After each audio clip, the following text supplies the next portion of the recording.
யோக ஞான சித்தர் ஓம் ஸ்ரீ ராஜயோக குரு சரணம். யோக ஞான சித்தர் ஓம் ஸ்ரீ ராஜயோக குரு சரணம்.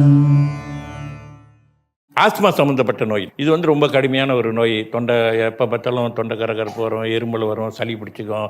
ஒரு வாட்டி வந்துச்சுன்னா 10 நாள் 15 நாள் இழுக்கடிக்கும்.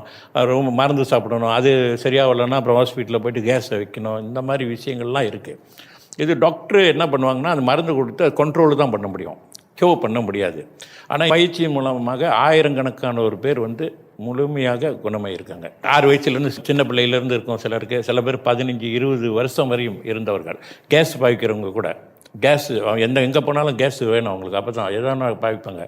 எந்த நேரத்துலையும் வரலாம். என்னென்னா ரொம்ப குளிர்ச்சியாக இருந்தால் வரும், குளிர்ச்சியான பொருள்கள் சாப்பிட முடியாது, ரொம்ப டஸ்ட்டாக இருந்தால் வரும், ஸ்மோக்காக இருந்தால் வரும், ரொம்ப கவலையாக இருந்தால் வந்துடும். ரொம்ப சிரித்தா கூட 2 வாட்டி செஞ்சால் அப்படியே கரகரன்னு தொண்டை, அவ்வளோதான். அப்படியே கண்டினியூஸாக இரும ஆரம்பிச்சிருவாங்க. ஐஸ் இந்த மாதிரி சில்லுன்னு பொருள்கள், ஃப்ரிட்ஜில் உள்ள பொருள்லாம் ஐஸ் இதெல்லாம் இந்த மாதிரி வச்சு சாப்பிட முடியாது. ஆனால் குணமாயிடுச்சுன்னா எல்லாமே சாப்பிடலாம்.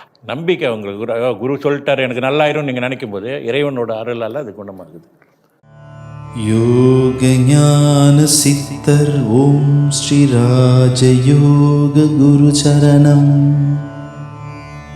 யோக ஞான சித்தர் ஓம் ஸ்ரீ ராஜயோக குரு சரணம்.